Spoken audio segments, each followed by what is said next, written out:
Bonjour à tous, j'espère que vous allez bien. Nouvelle vidéo, on se retrouve pour une nouvelle interview. Cette fois-ci, c'est avec le grand frère d'Emilien Claude qui était le dernier qu'on a eu sur la chaîne. Ça va être Fabien Claude qui nous a parlé de son début de carrière, de sa relation avec ses frères, mais aussi de ses futurs objectifs pour la saison olympique qui arrive. Donc c'est une bonne interview. Merci à la Fédération française de ski, Fabien Claude également, mais aussi à Lionel Laurent de m'avoir facilité l'accès. Je les ai rencontrés à Corançon en Vercors pendant leur préparation.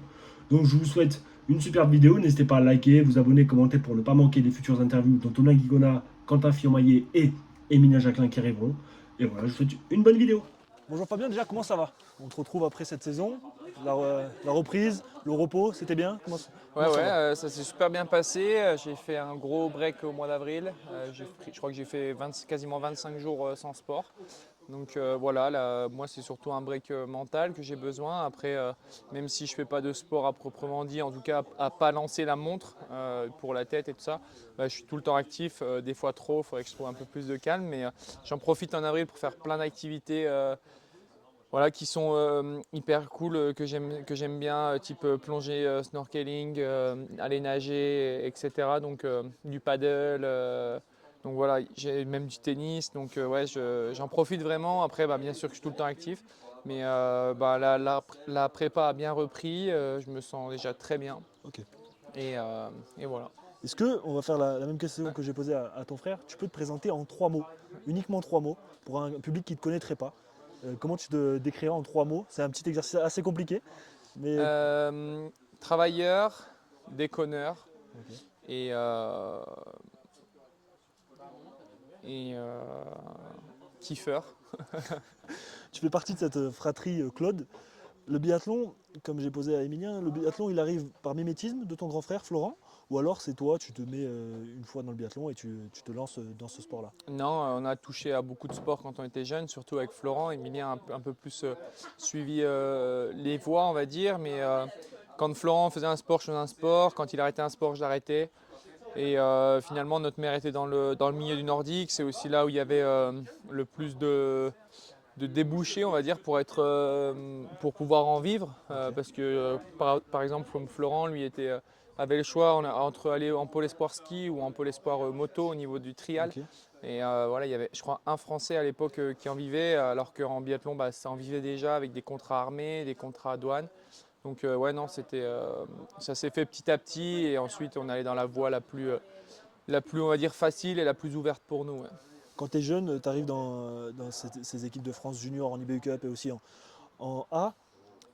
J'ai un souvenir qu'il y avait beaucoup de on-dit qui disaient que Fabien Claude, physiquement, il était capable de tenir les plus grands, les Martin Fourcade à l'époque. Tu l'expliques comment? C'est inné ou alors c'est vraiment un travail, toi, quand tu étais plus jeune ou même dans ta formation, où tu as travaillé sur ce physique-là? Bah, j'ai toujours été très vite en ski.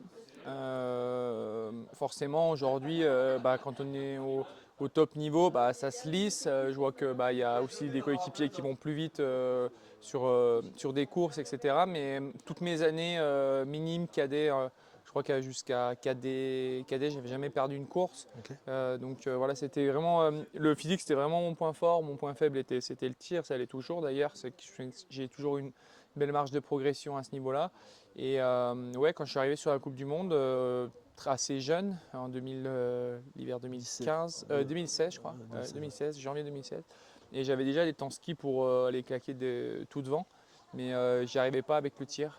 Justement, peut-être ça m'a un petit peu desservi quoi. Ok. Et les gens me disaient, mais justement, vu que tu vas vite en ski, mais ouais, mais en fait ça marche pas comme ça quoi. Tu prends pas plus de temps et tu ne rentres pas plus de balles, donc voilà. Et finalement, c'est vrai que mon niveau de ski a évolué, en tout cas dans la gestion, mais il y a eu une moins grosse évolution en ski Ok. sur ces 10 dernières années que ce que ça l'a été au niveau du tir, ouais, ça c'est sûr. À Orphelsen en 2017, tu remplaces un certain Simon Fourcade qui est juste là, qui est maintenant ton coach. Tu le remplaces sur les mondiaux. Est-ce que c'est un accomplissement de faire ses premiers mondiaux en 2017? Ouais, bien sûr, déjà c'était un accomplissement de faire bah, toute la saison en Coupe du Monde. C'était ma première saison avec le groupe A, en tout cas l'été. J'ai enchaîné ensuite avec la Coupe du Monde. Et j'ai pas réussi à confirmer, on va dire. J'ai eu énormément de sprints à 8 sur 10 qui me mettaient tout le temps entre 35 et 45. Et j'arrivais pas à passer ce cut. Il m'en aurait fallu 1 à 8, à 9 ou à 10 pour pouvoir aller jouer bah, tout devant parce qu'on sait la différence que ça peut faire. Et Et ensuite derrière j'ai un petit peu galéré en fait parce que je plafonnais dans ces places 35, 40, 25, 30. Et oui, l'accomplissement, c'était déjà de courir les championnats du monde, ça c'est sûr. Et puis voilà, c'est drôle aujourd'hui d'avoir Simon comme coach parce qu'on a été en rivalité quand même, moi dans mon début de carrière en Coupe du Monde et lui sur sa fin. Ouais. Justement, après, tu en as un peu parlé, tu as des saisons compliquées par la suite. Tu redescends en IBU Cup dans l'antichambre du circuit mondial. Comment on se relève après avoir une rétrogradation? On passe de titulaire au championnat du monde à un IBU Cup. Comment mentalement on se relève et est-ce que tu t'en sers encore aujourd'hui de Ouais, cette... ça a été dur et long parce que je crois que j'ai passé 2 ans quasiment sans remonter sur la Quasiment, Coupe ouais. du Monde.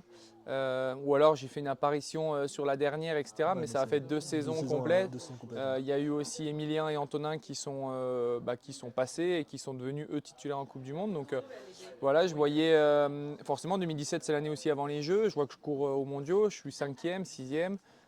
J'envisage d'aller aux Jeux. Finalement, je me retrouve 8e l'année d'après, même avec. Et ouais, c'était difficile. Et il y a un moment donné où forcément tu te poses des questions, les coachs te posent des questions, ils te le font aussi ressentir, ils te le disent. Ou en mode, ben voilà quoi, c'est un peu aussi ta dernière chance. Et voilà, petit coup du destin, je me sélectionne, j'étais même de nouveau en sélection pour aller en IBU Cup, quoi. Donc Ouais. Putain, ouais, j'étais retombé assez bas alors que mon niveau de ski était bon, mais je ne passais pas mes tirs, quoi. Donc, et petit coup du destin, je gagne 2 courses en IBU Cup, Martin ne va pas à la tournée US, et du coup ça m'a permis d'aller là-haut, d'avoir des conditions favorables en fin de course, quasiment de jouer la gagne sur un dernier tir où j'en prends 3 sur le sprint et finalement je fais quand même 16e et là en fait ça y est ça m'a lancé.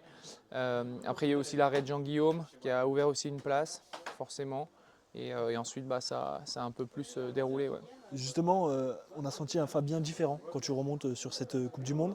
Est-ce que dans ta prépa, tu as changé quelque chose? Tu parlais physiquement, c'est pas. Est-ce que, je sais pas, il y a quelque chose qui s'est débloqué mentalement ou... On sait que le biathlon, c'est aussi un sport à moitié physique et surtout mental aussi.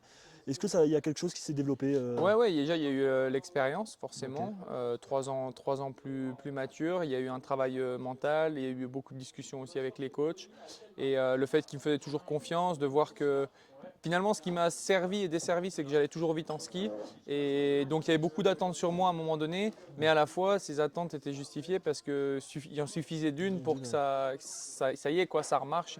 Et ensuite, ça a refonctionné. On a eu des sélections avec Simon. C'est moi qui suis passé. Pour autant, de se retrouver dans l'IBU Cup. Mais ouais, non, c'était toujours un moment charnière.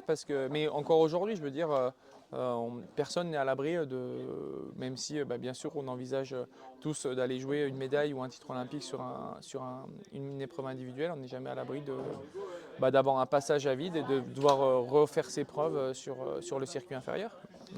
La saison 2024-2025, c'est sûrement la meilleure de ta carrière en termes d'accomplissement, avec des podiums et surtout une saison incroyable en relais avec tes compatriotes. À froid, qu'est-ce que tu en tires de cette saison? Est-ce que c'est la meilleure pour toi en carrière et qu'est-ce que tu en ressors là? Ouais, c'est la meilleure. Bizarrement, c'est pas mon meilleur classement général parce que mon tir s'est dégradé, notamment le tir debout, et j'ai trouvé pourquoi, des histoires de dévers et que finalement ça me déréglait debout. Donc voilà, moi je mettais énormément de balles à gauche en fin de saison. On a modifié quelque chose couché qui a accentué dans un sens et dégradé dans l'autre debout qu'on ne s'en pas forcément rendu compte pendant la saison. Donc ouais, c'est la meilleure clairement parce que ça m'a permis de me dire bah ouais, mais en fait aujourd'hui je peux aussi aller jouer un maillot jaune quoi. J'ai vu Eric qui l'avait fait. En fait ça aussi ça m'a un petit peu poussé à me dire bah, en fait là je skie plus vite que lui à cette époque, juste il rentre un peu plus de balles que moi et il est maillot jaune donc j'ai toujours eu comme référentiel des Martin, des Johannes qui étaient maillot jaune. Du coup, c'est des mecs qui ont marqué nos disciplines, des monstres de ces dernières années. Et du coup, ça paraissait aussi inaccessible. L'année où Quentin l'a gagné, c'était l'année où c'était le Quentin Prime, on va dire. Ouais, c'est ça. Et du coup, Quentin était Il intouchable. Et était, donc, il était parmi ces finalement, monstres, on va dire. ouais, Il était voilà. même niveau, même calibre. Et de voir cette année que ça a pas mal changé, un coup Samuel Eston, un coup Eric, un coup. Je me dis, en fait, ces mecs-là, ils sont comme moi, je peux y aller aussi. J'ai réussi du coup à aller chercher des super sprints.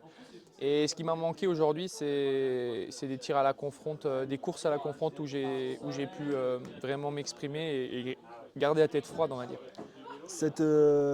Toi, sur le circuit, tu as une particularité, c'est que tu cours avec tes deux frères, tes deux frangins, ton grand et ton petit frère. Qu'est-ce que ça change? Est-ce que ça rassure quand on va possiblement faire une mauvaise course? Est-ce qu'on va se rassurer? Est-ce que ça met au contraire plus de pression? On se dit, ah, on va être regardé parce qu'on est la fratrie Claude, je dois être le meilleur. Comment ça se passe Non, non, je pense qu'on a une rivalité hyper saine. Je suis content qu'on connaît aussi les galères des uns des autres, qu'on a eues, chacun dans des moments de notre carrière différents. Je pense que c'est vraiment une force. En tout cas, on s'en sert comme une force. Et nous, on vit vraiment une histoire commune à fond. Aujourd'hui, on a aussi des partenaires qui sont touchés par cette histoire. On a eu un drame aussi il y a 5 ans qui a forcément lié et alimenté aussi forcément cette histoire de famille. Donc non, c'est une force. Et c'est sûr que nos copines, des fois, elles mangent du biathlon au petit-déj, au midi, le soir, parce que forcément, c'est notre vie, quoi. Et petite question, si là on avait un petit coup de baguette magique, on se retrouve l'année prochaine au même endroit, sur la même table, et on fait le débrief de cette saison 2025-2026 qui va arriver. Qu'est-ce que tu souhaiterais qu'on débriefe et quelle victoire tu voudrais que je te dise ah, Fabien, tu as réussi, tu l'as celle-là, explique-moi ton ressenti. Quel est ton objectif de cette saison? L'objectif, c'est d'être champion olympique sur une course individuelle, clairement. J'ai envie d'aller chercher ça. Je pense que c'est quelque chose qui m'anime, que je suis capable. Après, je sais aussi que pour y arriver, il faudra que tout s'aligne le jour J. Ce ne sera pas un sprint à 8 sur 10 sans doute.